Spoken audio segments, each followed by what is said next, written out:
قبرستان پہنچ کر مجھے یوں محسوس ہوا جیسے وہاں کوئی موجود ہو۔ کون ہے؟ کون ہے؟ میں نے بہادری سے کہا۔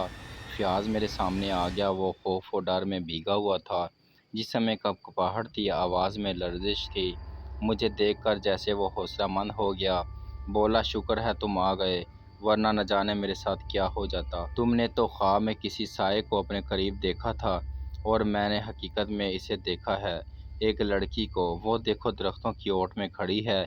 اس نے میری توجہ درختوں کی جانب کروائی۔ میں نے درختوں کی اوٹ میں دیکھا، کچھ دکھائی دیا۔ مجھے شک محسوس ہوا جیسے وہ مجھ سے بڑا ڈرامہ کر رہا ہے۔ مجھے شک محسوس ہوا جیسے وہ مجھ سے بہت بڑا ڈرامہ کر رہا ہے، کیونکہ میں نے بروقت یہاں پہنچ کر اس گھناؤنے منصوبے کو ناکام بنا دیا تھا۔ میرا ہاتھ کمر پر باندھے خنجر کی جانب بڑھتا گیا۔ میں نے اسے محسوس بھی نہ ہونے دیا کہ میں اسے قتل کرنے لگا ہوں۔ اس کا کیا گیا ڈرامہ میں نے شروع کر دیا۔ فیاض تم سچ کہتے ہو، واقعی وہاں کچھ ہے، مجھے بھی وہ وہاں دکھائی دے رہی ہے۔ تم تو ڈرپوک واقع ہوئے ہو، لیکن وہ میرے ہاتھ سے بچ کر نہیں جا سکتی۔ انہی لفظوں کے ساتھ میں نے خنجر نظروں کے سامنے کر لیا۔ وہ خوف و ڈر سے پسینہ پسینہ ہونے لگا۔ میں نے پھرتی اور مہارت سے کام لیتے ہوئے ایک زوردار وار اس پر کر دیا۔ ایک بھیانک چیخ اس کے حلق سے نکل کر ویرانے میں گونجی۔ اس کے بعد اس نے حسرت بھری نگاہوں سے میری طرف دیکھا، جیسے کہہ رہا ہو کہ رہا تم نے مجھے بے گناہ کو قتل کر دیا ہے، حالانکہ میں بے قصور تھا۔ میرا تمہاری سیرت سے کسی قسم کا کوئی تعلق واسطہ نہیں۔ لیکن کچھ بھی نہ کہہ سکا۔ اکھڑتی ہوئی سانسوں کے ساتھ وہ چند گھڑیوں کے لیے تڑپا، اس کے بعد ہمیشہ ہمیشہ کے لیے آنکھیں بند کر لیں۔ میں نے محسوس کیا کہ میرے علاوہ بھی اس قبرستان میں کوئی موجود ہے جو یہ تمام منظر دیکھ رہا ہے، کیونکہ کسی کا سایہ مجھے درخت کے ساتھ اوجھل ہوتا ہوا دکھائی دیا تھا۔ خوف و ڈر سے میرا دماغ چکرانے لگا، لیکن جلد ہی پرسکون ہو گیا، کیونکہ درخت کے پیچھے پوشیدہ سایہ سیرش کا تھا، جو آہستہ آہستہ چلتی ہوئی میرے قریب آئی۔ اس کے لبوں پر فاخرانہ مسکراہٹ تھی، آنکھوں میں ٹھاٹھے مارتا پیار کا سمندر بھی تھا۔ جان، اس شخص سے میں بہت خوفزدہ ہو گئی تھی۔ اگر تم اسے قتل نہ کرتے تو یقیناً میری زندگی کی شمع یہ گل کر دیتا۔ وہ کئی دنوں سے میرا پیچھا کر رہا تھا، اب بھی اس نے ایسا ہی کیا۔ مجھے اس قبرستان میں اس نے دیکھ لیا۔ اس کی آنکھوں میں وحشت تھی۔ میں اسے دیکھتے ہی ڈر گئی اور ادھر ادھر جھکنے لگی، لیکن وہ بہت چالاک اور تیز تھا۔ میرا پیچھا کرتا رہا، مجھے پکڑنے کی کوشش کرتا رہا۔ تب میری نظر تم پر پڑی تو میں نے کہا، دیکھ میرا شہزادہ آ رہا ہے، اب تیرا کام تمام کر دے گا۔ میری بات سن کر اس نے تمہیں دیکھ لیا اور پھر چھپنے لگا، لیکن چھپ نہ سکا، پکڑا گیا اور مارا بھی گیا۔ تم نے نہ صرف میرے دل میں اپنے پیار کو مضبوط کیا ہے، بلکہ میرے اعتماد کو بھی پختگی بخشی ہے۔ اب میں بالکل پرسکون ہوں، جیسے آزاد ہوائیں۔ سیرش کو مطمئن دیکھ کر میں بھی پرسکون ہو گیا۔ وہ بولی، بابا گھر میں ہیں، صرف تمہاری خاطر یہاں تک پہنچی ہوں۔ میں جانتی تھی کہ تم نے اس کو قتل کرنا ہے۔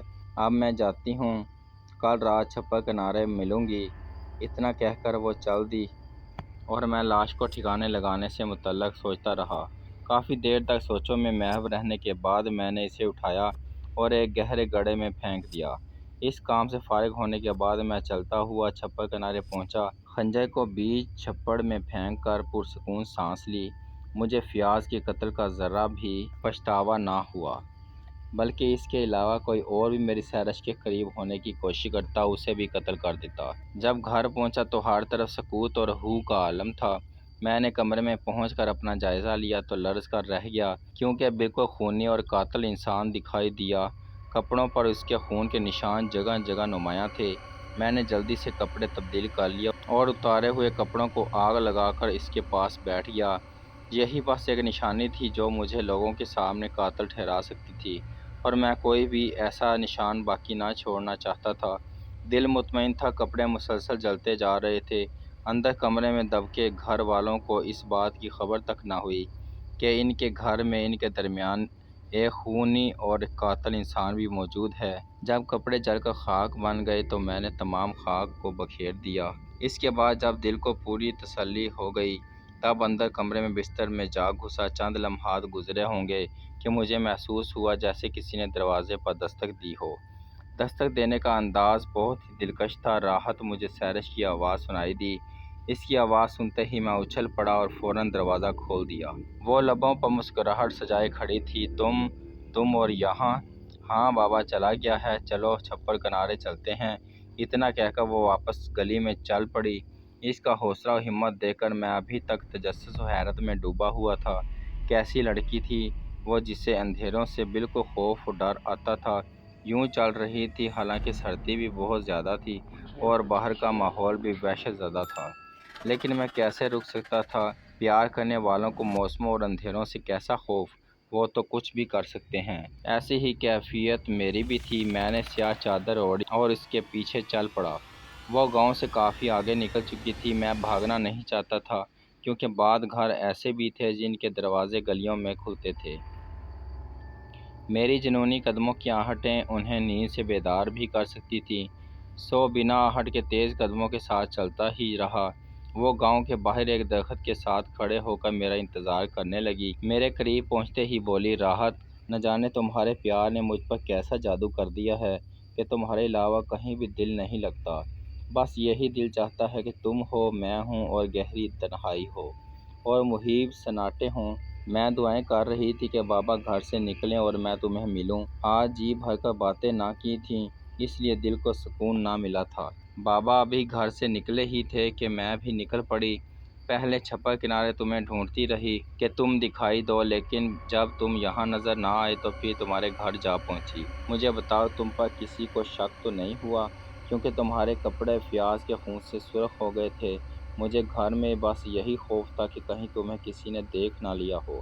میں نے کہا، نہیں سیرش، مجھے کسی نے نہیں دیکھا اور گھر والے بھی پرسکون سوئے ہوئے ہیں۔ میں نے کپڑے بدل لیے ہیں۔ ان کپڑوں کو جلانے کے بعد میں اپنے بستر پر لیٹا ہی تھا کہ تم آ گئیں۔ میری باتیں وہ بڑے غور اور دھیان سے سنتی رہی۔ اس کا چہرہ بالکل سپاٹ تھا، جیسے کسی قسم کا خوف بھی وہ اپنے اندر برداشت نہ کرنا چاہتی ہو۔ سیرش میں بھی ایسی ہی کیفیت سے دوچار تھا۔ ایک بات تو بتاؤ، تمہاری ہمت و طاقت اور حوصلہ دیکھ کر کئی مرتبہ تو میں خود بھی خوف زدہ سا ہو جاتا ہوں کہ تم عورت ہو یا کوئی اور مخلوق، کسی بھی چیز سے تمہیں خوف نہیں آتا۔ میری بات پر اس کے منہ سے ایک قہقہ پھوٹا اور نہ جانے کتنے لمحات تک وہ ہنستی چلی گئی۔ مخلوق اور میں؟ جان، تمہیں پہلے دن سے کہہ دیا تھا کہ مجھے اندھیرے، تنہائیاں، ویرانیاں، سنسانیاں اچھی لگتی ہیں، کیونکہ میں نے آنکھ بھی ایک ویرانے میں کھولی تھی۔ مجھے بابا بتاتے ہیں کہ میری پیدائش پر ہی ماں چل بسی تھی۔ میری پیدائش جنگلوں میں بنی ایک جھونپڑی میں ہوئی تھی۔ بابا نے کسی بات پر بستی والوں سے ناتا رشتہ توڑ رکھا تھا۔ دنیا والوں سے بالکل الگ تھلگ میری ماں کو لے کر رہتے تھے۔ بچپن میں ہی میں نے اندھیرے اور ویرانیاں دیکھ لی تھیں اور ان اندھیروں نے میرے اندر خوف و ڈر نہ بھرا تھا، بالکل حوصلہ، ہمت و طاقت بھر دی۔ مجھے اندھیروں سے پیار ہونے لگا۔ آج بھی ایسی ہی کیفیت ہے۔ حالانکہ بابا چاہتے تو گاؤں میں بھی رہ سکتے تھے، لیکن ان کو پتہ نہیں انسانوں سے کیسا خوف ہے کہ مجھے انسانی نظروں سے چھپا کر رکھتے ہیں۔ سیرش نے درخت سے ٹیک لگائے تمام کہانی سنا ڈالی اور بولی، ارے تم نے مجھے کن باتوں میں لگا دیا ہے؟ آؤ چھپر کنارے چلیں، وہاں پانی کی ٹھنڈی لہروں سے کھیلتے ہیں۔ کیا اتنی سردی میں؟ ٹھنڈے پانی سے؟ وہ مسکرائی۔ سردی ہے تو پھر کیا ہوا؟ محبت کرنے والوں کے سامنے یہ سب چیزیں معمولی اور حقیر سی ہوتی ہیں۔ چلو آئیں۔ وہ مجھے لیے چھپر کنارے چل پڑی۔ ہم دونوں چھپر کنارے جا پہنچے۔ وہ پاؤں پانی میں رکھ کر پانی سے کھیلنے لگی اور پانی کے چھینٹے اس نے مجھ پر بھی ڈالے۔ سردی سے میرے دانت تو پہلے ہی ایک سازینہ بنے تھے۔ اس کے اس فعل سے میرا پورا جسم لرزنے لگا اور کانپنے لگا۔ میں نے کہا، سیرش، شدت سردی سے لگتا ہے، ٹھٹر کر مر جاؤں گا۔ میری بات پر اس نے عجیب نظروں سے مجھے دیکھا اور بولی، جان، تم بھی دوسرے لوگوں کی طرح نکلنے لگے ہو، حالانکہ تم نے مجھے وعدہ دیا ہے کہ میری ہر خوشی تمہاری ہوگی۔ ہاں، لیکن میں نے بولنا چاہا تو وہ مسکرا دی اور بولی، جان، اپنی راہوں کو نہ بدلو، جو راہیں مجھے پسند ہیں ان پر چلو، وعدہ کرو کہ ہمیشہ میرا ساتھ دو گے۔ ہاں، میں وعدہ کرتا ہوں۔ لیکن میں نے پھر کچھ کہنا چاہا تو وہ بولی، جان، تم پانی سے خوف زدہ ہو؟ ہاں، ایسا ہی ہے، میں نے کہا تو وہ بولی، ڈرپوک کہیں کے، چلو لگاؤ چھلانگ پانی میں، دیکھتی ہوں تم میری محبت کا کیسا ثبوت دیتے ہو۔ محبت کا لفظ سنتے ہی میں نے چھپڑ میں چھلانگ لگا دی۔ وہ کنارے بیٹھی ہنستی رہی اور بار بار پانی کے چھینٹے مجھ پر ڈالتی رہی۔ جان، یقین کرو تم بالکل ویسے نکلے جیسے میں سوچا کرتی تھی۔ اس کے یہی الفاظ تھے جس نے مجھے اوروں سے جدا کر رکھا تھا۔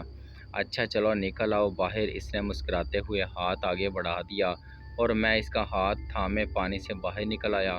جسم میں ایک کپی طاری تھی لیکن وہ تصورات میں بہت دور نکل گئی تھی۔ جان، میں کبھی سوچ بھی نہ سکتی تھی کہ کوئی اس قدر مجھے چاہنے والا ملے گا۔ سچ پوچھیں تو تنہائیوں سے بھی میں اکتا گئی تھی۔ اکیلے میں راستے کٹھن اور دشوار گزار دکھائی دینے لگے تھے، لیکن آج میں اکیلی اور تنہا نہیں ہوں۔ تمہارا پیار، تمہاری چاہت میرے ساتھ ہے۔ دیکھا آج فضائیں کیسے مہک رہی ہیں، ہر چیز میری خوشیوں کی مسرت میں ڈوبی ہوئی ہے۔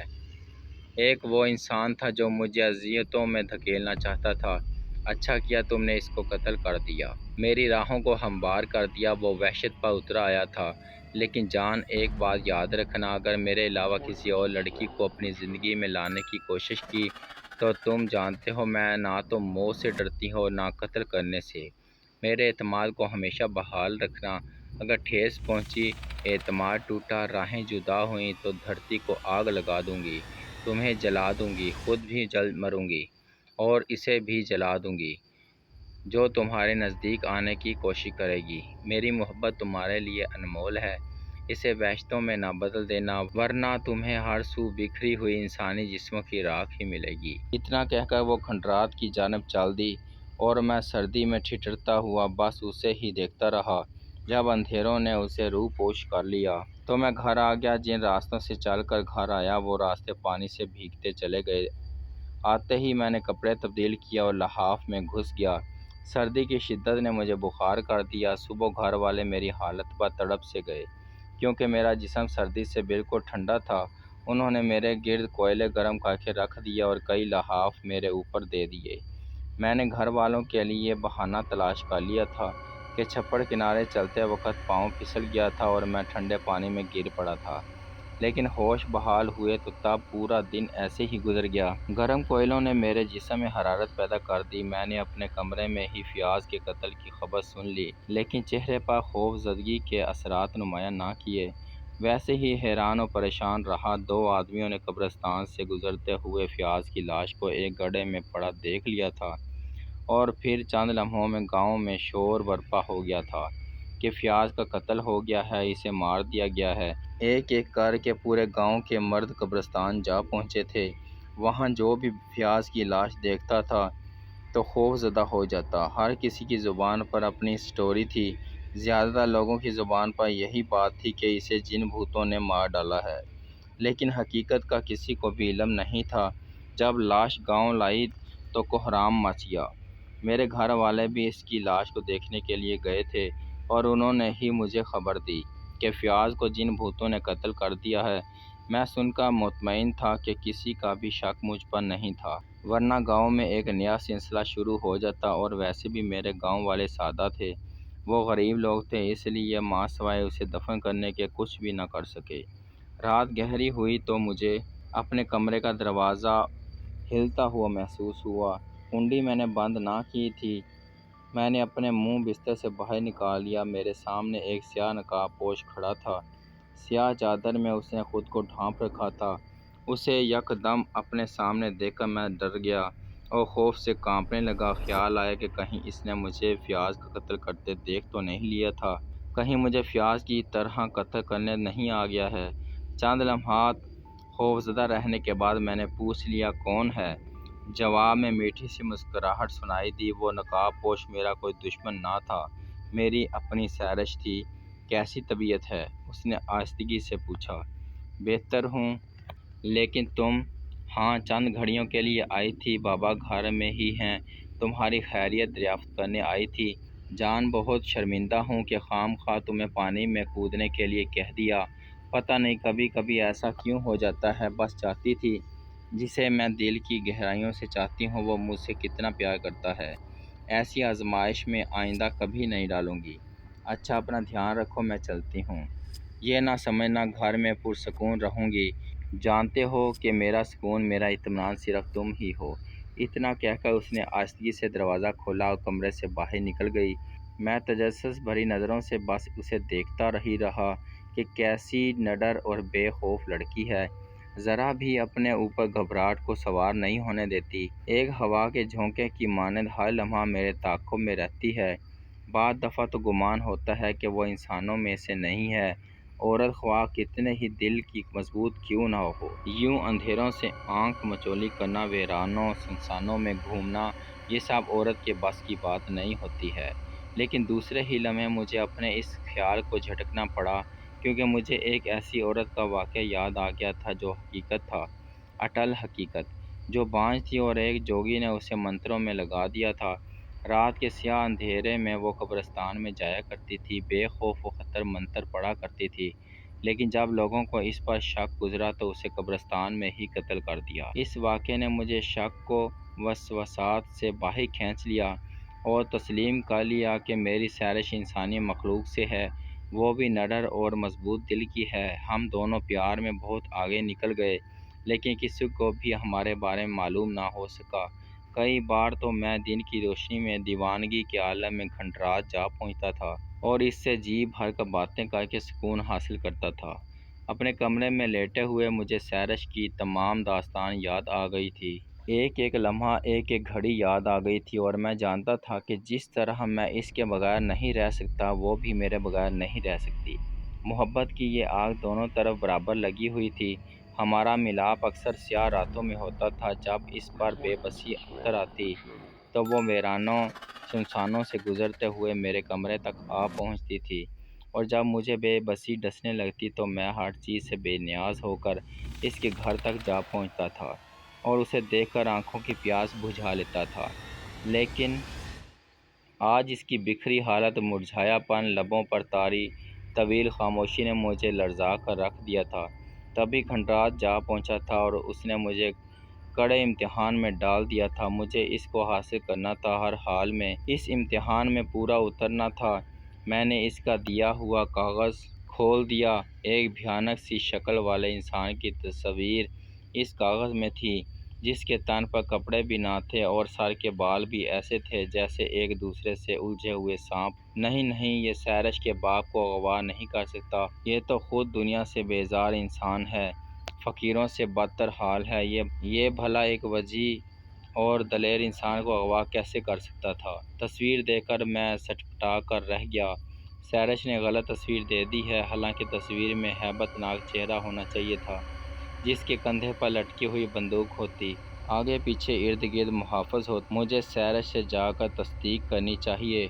تصویر دیکھ کر میں الجھنوں میں پھنسا دوبارہ گھر سے باہر نکل گیا۔ میرا رخ کھنڈرات کی جانب تھا، لیکن وہ مجھے قبرستان میں ہی ایک درخت کی اوٹ میں بیٹھی دکھائی دی۔ سرش، میں نے اسے پکارا۔ اداسیوں، غموں اور دکھوں بھرا چہرہ اس نے اوپر اٹھایا۔ اس کی آنکھیں آنسوں سے تر تھیں۔ میں تڑپ سا گیا۔ میں نے آج سے قبل کبھی بھی اسے ایسی خستہ اور گری ہوئی حالت میں نہ دیکھا تھا۔ نظریں آسمان کی طرف کر کے اس نے گہری سانس لی۔ تم گئے نہیں ابھی تک؟ وہ میرے بابا کو مار دے گا، دکھ میں لپٹی آواز مجھے سنائی دی۔ میں غمگین سی صورت کے ساتھ ہی اس کے قریب جا بیٹھا اور کاغذ اس کی جانب بڑھا دیا۔ سرش، یہ شخص جو اپنی زندگی سے بیزار ہے، تمہارے بابا کو کیسے اغوا کر سکتا ہے؟ لگتا ہے پریشانی میں تم نے مجھے غلط تصویر دے دی ہے۔ میری بات پر اس نے گہری نظروں سے اس تصویر کی جانب دیکھا۔ یہی وہ بے غیرت انسان ہے جس نے میرے بابا پر اپنی گرفت ڈالی ہے۔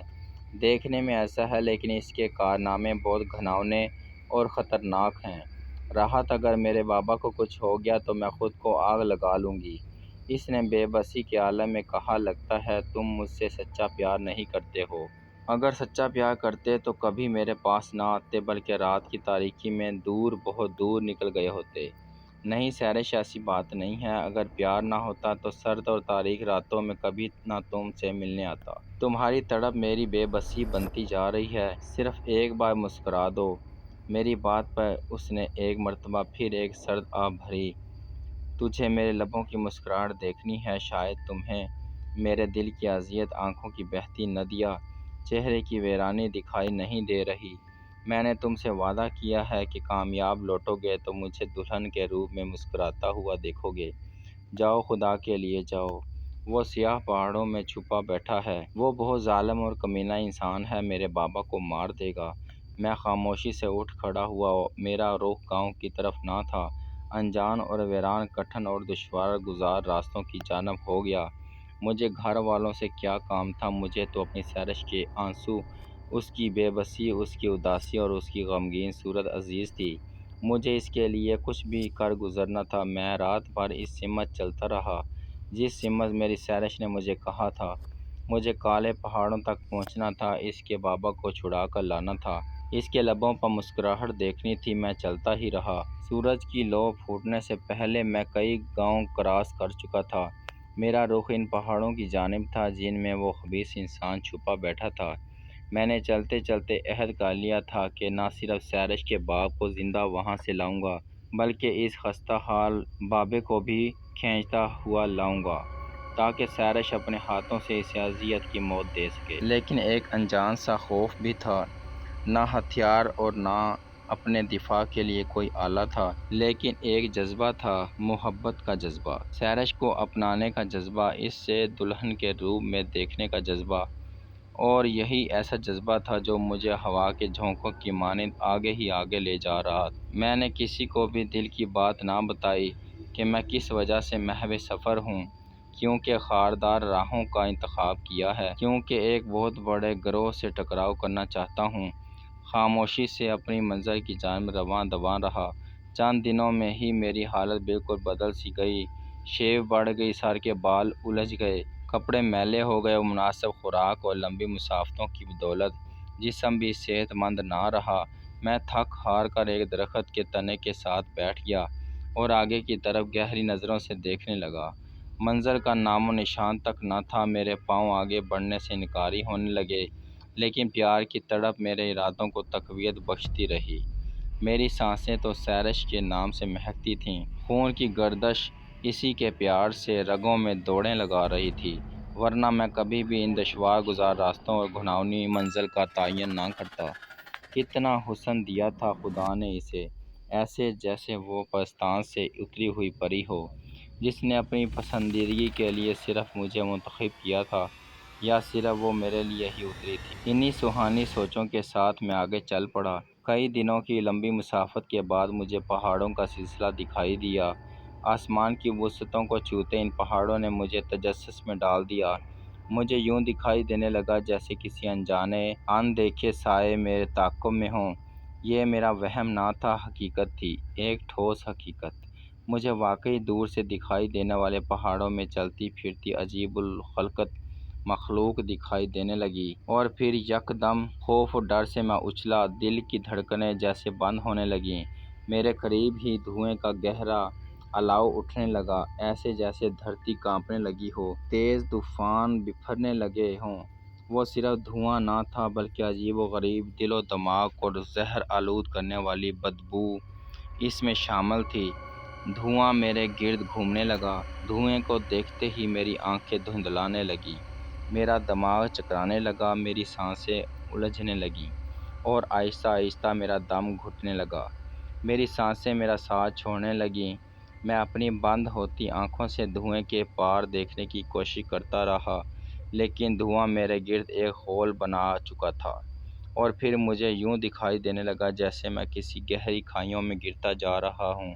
جو عکس میرے پاس کاغذ پر موجود تھا، وہی چہرہ میری نظروں کے سامنے تھا، وہی بوڑھا، وہی شکل، وہی حلیہ۔ ایک مرتبہ تو مجھے اس سے گھن سی آنے لگی، لیکن اسے برداشت کرنا پڑا۔ مجھے دیکھتے ہی وہ بوڑھا ہنسا اور ہنستا ہی چلا گیا۔ میں حیران نظروں سے اسے دیکھنے لگا۔ وہ بوڑھا ضرور تھا، لیکن اس کے قہقہے بوڑھوں والے نہ تھے، بلکہ اس کے بازوؤں میں مجھ سے زیادہ طاقت تھی۔ ہنستے ہنستے اس نے ایک پتھر پر پاؤں مارا تو پتھر ذروں میں بٹ گیا، ایسے جیسے کوئی کمزور شیشہ ٹوٹتا ہے۔ اس میں سے دھواں ابھرنے لگا، لیکن وحشتوں بھرا ہیولا بنا ایک خوفناک چین میری نظروں کے سامنے ظاہر ہوا۔ میں مجسمہ پتھر بنا اسے دیکھتا رہا۔ حکم میرے آقا! وہ اس بوڑھے کے آگے جھکتے ہوئے بولا۔ یہ نوجوان ہزاروں میل کی مسافت طے کر کے ہم سے مقابلہ کرنے آیا ہے۔ بوڑھے نے حقارت کی نگاہ مجھ پر ڈالتے ہوئے کہا، دیکھو تو صحیح کتنا بہادر سمجھتا ہے۔ اس بوڑھے کی بات نے مجھے بوکھلا سا دیا۔ کہ اسے کیسے پتہ چل گیا کہ میں ہزاروں میلوں کی دوری سے اسے تلاش کرتا ہوا یہاں تک آیا ہوں۔ کیا یہ بوڑھا جادوگر تو نہیں؟ میری سوچ پر وہ ہنسا اور بولا، بچے میں جادوگر ہی ہوں، بہت بڑا جادوگر۔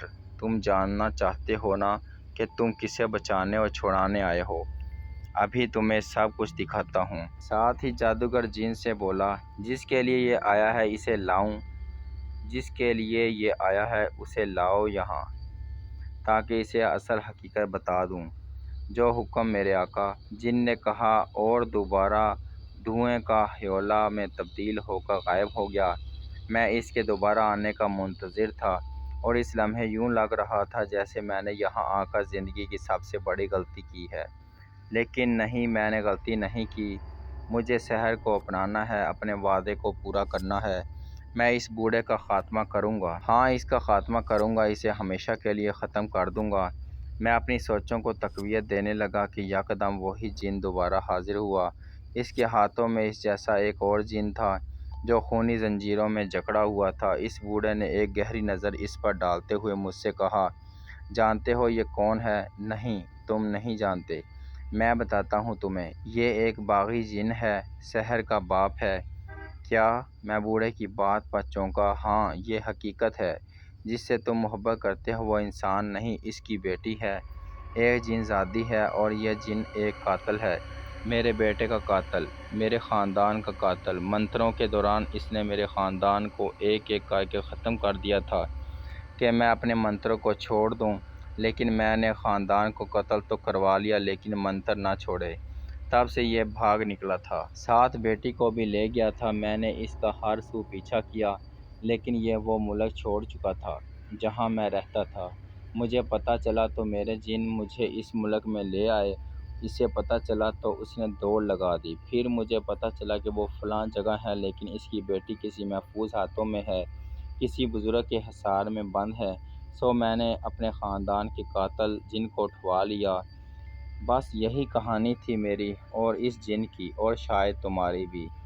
بوڑھے کی باتوں نے مجھے نہ صرف حیران و پریشان کر دیا بلکہ میں سوچوں میں بھی الجھ گیا تھا کہ کیا جس سے میں پیار کرتا ہوں وہ انسان نہیں ہے، جن زادی ہے؟ میرے دل کے ایک کونے سے آواز آئی کہ راحت، وہ چاہے انسان ہے یا جن زادی، تمہاری محبت ہے، اور اس کی محبت بھی صرف تمہارے لیے ہے۔ وہ تمہارا انتظار کر رہی ہے، اسے تمہاری محبت پر اعتبار ہے، اور جس کے لیے تم ہزاروں میل پیدل چل کر ان پہاڑوں پر آئے ہو۔ ناکام واپس جاؤ گے؟ ہرگز نہیں، تم نے اس کو اپنانا ہے، ہاں اپنانا ہے۔ تب میں بوڑھے کے قدموں میں بیٹھ گیا، اس کے سامنے ہاتھ باندھ دیے اور کہا، بابا جی، یہ قاتل ہے، باغی ہے، جو بھی ہے، اسے معاف کر دو۔ آپ کا خاندان اب واپس تو نہیں آ سکتا ہے۔ اگر آپ نے طیش میں آ کر اسے جلا دیا تو یہ مر جائے گا، اگر یہ مر گیا تو اس کی بیٹی مر جائے گی، اگر اس کی بیٹی مر جائے گی تو میں بھی زندہ نہیں رہ پاؤں گا، کیونکہ مجھے اس سے محبت ہے۔ اسے اپنانا ہی میری زندگی کی خواہش ہے، اور وہی میرا سب کچھ ہے۔ میری بات سن کر بوڑھا طیش میں آ گیا اور چیختے ہوئے بولا، بچہ، تم نے 2 لفظوں میں کہانی ختم کر ڈالی ہے، لیکن میری کہانی 2 لفظی نہیں ہے۔ اس باغی جن کو پکڑنے کے لیے مجھے کئی ملکوں، شہروں، جنگلوں، پہاڑوں، بیابانوں میں جانا پڑا ہے۔ اپنی زندگی اس کے پیچھے تباہ کر بیٹھا ہوں، اور جب پکڑا ہے تو تم اس کے ہمدرد بن کر آ گئے ہو۔ بوڑھے کی بات نے مجھے سر سے پاؤں تک ہلا دیا۔ تب میں نے کہا، میں آپ کے پاؤں میں گر پڑتا ہوں، اس کی سزا مجھے دے لو، لیکن اسے کچھ نہ کہنا، ورنہ میری محبت مجھ سے بچھڑ جائے گی۔ وہ بوڑھا نہ مانا، اور شاید نہ اس نے ماننا تھا۔ مجھے غصہ آ گیا، میں یکدم اٹھا، پتھر میرے ہاتھ میں تھا، میں نے زور سے اس کے سر پر دے مارا، اور پھر کئی پتھر اس کے سر پر مارے۔ وہ تڑپ تڑپ کر اپنی جان دے بیٹھا۔ اس کے مرتے ہی ایک بڑا طوفان اٹھا، ایسا طوفان جسے میں نے اپنی زندگی میں پہلے کبھی نہیں دیکھا تھا۔ یوں لگتا تھا جیسے آج یہ طوفان ہر چیز کو فنا کرتا ہوا گزر جائے گا۔ شاید یہ طوفان جنات کی آزادی کا تھا۔ جو جنات اس کی قید میں تھے سب آزاد ہو گئے تھے۔ میں نے اس طوفان میں خود کو ہواؤں میں اڑتا ہوا دیکھا، اور جب ہوش آیا تو میری سحر میرے سامنے کھڑی تھی۔ اس کے لبوں پر خاموشی نہ تھی، مسکراہٹ تھی، چہرے پر اداسی نہ تھی بلکہ کہکشاؤں کا رقص تھا۔ جو جن زنجیروں میں جکڑا ہوا تھا وہ بھی پاس کھڑا تھا۔ میرے راجا، سحر بولی، دیکھو میں دلہن بنے آپ کی منتظر ہوں، اپنا لو مجھے۔ مجھے اپنانے میں آپ کو کسی بھی دشواری کا سامنا نہیں کرنا پڑے گا۔ میں بہت خوش ہوں کہ آپ نے میرے چہرے پر خوشیاں بکھیر دیں، لبوں پر مسکراہٹ بکھیر دی۔ میں نے سحر کا ہاتھ تھام لیا کہ یکدم وہ جن بولا، نہیں ایسے نہیں، پہلے تمہیں میری ایک شرط ماننی ہوگی۔ کیسی شرط؟ میں چونکتے ہوئے بولا، تمہیں ہمارے ساتھ ہماری دنیا میں جانا ہوگا۔ یہ کیسے ہو سکتا ہے؟ میں چیختے ہوئے بولا، میں اپنوں کو کیسے چھوڑ سکتا ہوں؟ میرے راجا، سحر بولی، کیوں نہیں ہو سکتا؟ میرے لیے تم جنگلوں پہاڑوں تک جا سکتے ہو تو اپنوں کو نہیں چھوڑ سکتے؟ نہیں جان، میں ایسا نہیں کر سکوں گا، میں نے دوبارہ کہا تو اس کی آنکھوں میں ساون بھادوں برسنے لگے۔ وہ رونے لگی۔ پتہ نہیں کیا وجہ تھی کہ اس کا رونا مجھ سے برداشت نہیں ہو پاتا تھا۔ میں نے اسے تھام لیا اور کہا، نہیں جان، اب رونا نہیں ہے، میں نے اپنی زندگی تمہاری نام کر دی ہے، جہاں تم ہوگی وہاں میں ہوں گا۔ اتنا کہنا ہی تھا کہ ویسا ہی طوفان دوبارہ ابھر آیا اور کچھ پتہ نہ چلا کہ میں کہاں ہوں۔ جب ہوش آیا تو عجیب سے ویرانے، عجیب دنیا میں تھا۔ یہ ایک بہت بڑی کالی بستی تھی۔ یہاں بسنے والے بھی سب کالے اور ہیبت ناک شکلوں والے تھے۔ ان میں صرف ایک میری سیرش ہی تھی جو چاند کا ٹکڑا تھی، جو مہکتی خوشبو تھی۔ صرف اپنی سیرش کی خاطر مجھے ان جناتی دنیا میں رہنا تھا۔ دوسری شام ہی میری اور سیرش کی شادی کا اعلان کر دیا گیا۔ میں بہت خوش تھا کہ جسے میں عرصہ دراز سے چاہتا آیا ہوں وہ ہمیشہ کے لیے میری ہونے والی ہے۔ میری خوشیوں کا کوئی ٹھکانہ نہ تھا۔ خوشی و مسرت سے میرا پورا ناچ رہا تھا۔ خوشی و مسرت سے میرا پورا بدن ناچ رہا تھا۔ پھر وہ لمحہ بھی آ گیا جب چاند کا وہ ٹکڑا میرے آنگن میں آ کر میرے دل و روح کو چمکا گیا۔ عجیب سی طرح سے ہمارا نکاح ہوا۔ اس نکاح میں پوری رات جشن ہوتے رہے۔ پھر کئی دن تک میں اس جناتی بستی میں رہا۔ اتنے دن گزرنے کے بعد مجھے اپنوں کی یاد ستانے لگی، گھر بار بہن بھائی یاد آنے لگے۔ تب ایک روز میں نے سحر سے واپسی کو کہا تو وہ بولی، تم نے یہاں رہنے کا وعدہ کیا ہوا ہے۔ میں نے کہا، میں اپنا وعدہ توڑتا ہوں، میں یہاں نہیں رہوں گا، میں اپنوں میں جاؤں گا۔ یہ کہتے ہی میں اپنے ملک کا سفر کرنے کے لیے چلا تو اس نے میرا بازو پکڑ لیا اور کہا، جان تم میرے لیے سب کچھ کر سکتے ہو، کیا میں تمہارے لیے اپنے باپ کو نہیں چھوڑ سکتی، اپنی بستی کو نہیں چھوڑ سکتی؟ میں بھی تمہارے ساتھ چلوں گی۔ ہم دونوں مسکرا دیے اور پھر کچھ ہی لمحات میں اپنے ہی گاؤں اپنوں میں آ گئے۔ ہم دونوں مسکرا دیے اور پھر کچھ ہی لمحات میں ہم اپنے گاؤں اپنوں میں آ گئے۔ امید کرتے ہیں کہ آج کی کہانی آپ کو بہت ہی پسند آئی ہوگی، تو پلیز آپ سے ریکویسٹ ہے کہ میرے چینل کو زیادہ سے زیادہ سبسکرائب کریں اور کمنٹ کر کے بتائیں کہ آپ کس کنٹری اور کس سٹی سے ہماری کہانی کو سنتے ہیں، اور کمنٹ کر کے بتایا کریں، اپنی رائے کا اظہار ضرور کیا کریں۔ شکریہ۔